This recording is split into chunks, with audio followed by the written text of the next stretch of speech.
ভীষণ ক্ষুব্ধ, উত্তেজিত, আম্পায়ারের সিদ্ধান্ত হয়নি পছন্দ।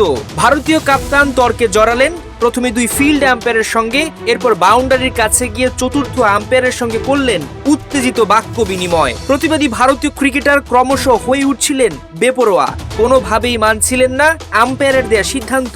এমন ঘটনায় খেলা বন্ধ রইল 7 মিনিট।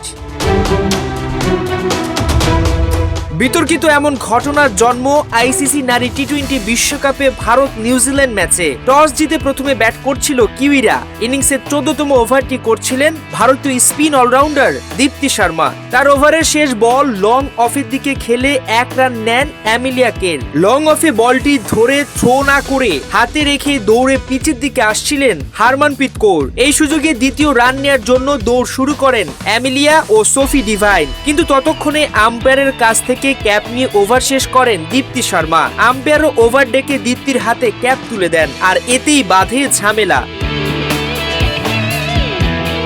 তড়িঘড়ি করে দ্বিতীয় রান নেওয়ার চেষ্টা করেও ক্রিজে পৌঁছাতে ব্যর্থ হন অ্যামিলিয়া। এর আগে হারমানপ্রীতের করা থ্রোতে উইকেট ভাঙেন রিচা ঘোষ। আউট ভেবে ড্রেসিং রুমের পথে হাঁটা শুরু করেন অ্যামিলিয়া, কিন্তু বাউন্ডারির কাছে পৌঁছালে তাকে থামান ফোর্থ আম্পায়ার। তিনি জানালেন আউট হননি অ্যামিলিয়া, আগেই ডেড হয়ে গেছে বল, কারণ আম্পায়ার ওভার ডাকার সাথে সাথে ডেলিভারিটি ডেড হয়ে গেছে, তাই ওই ডেলিভারিতে আর কোনো রান নেওয়ার সুযোগ নেই।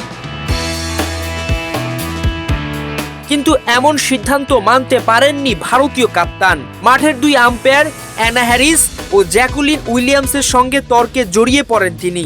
এরপর চতুর্থ আম্পায়ারের সঙ্গেও তাকে উত্তেজিতভাবে কথা বলতে দেখা যায়। এমনকি ভারতের কোচ অমল মজুমদারও ফোর্থ আম্পায়ারের সঙ্গে বাকবিতণ্ডায় জড়ান। এতে 7 মিনিটের বেশি সময় বন্ধ থাকে খেলা। তবে শেষ পর্যন্ত ভীষণ ক্ষুব্ধ হলেও সিদ্ধান্ত মেনে খেলা শুরু করে দুই দল। আম্পায়ারের সঙ্গে বাকবিতণ্ডার দিনে 58 রানে হেরে মন খারাপ করে মাঠ ছাড়ে ভারত।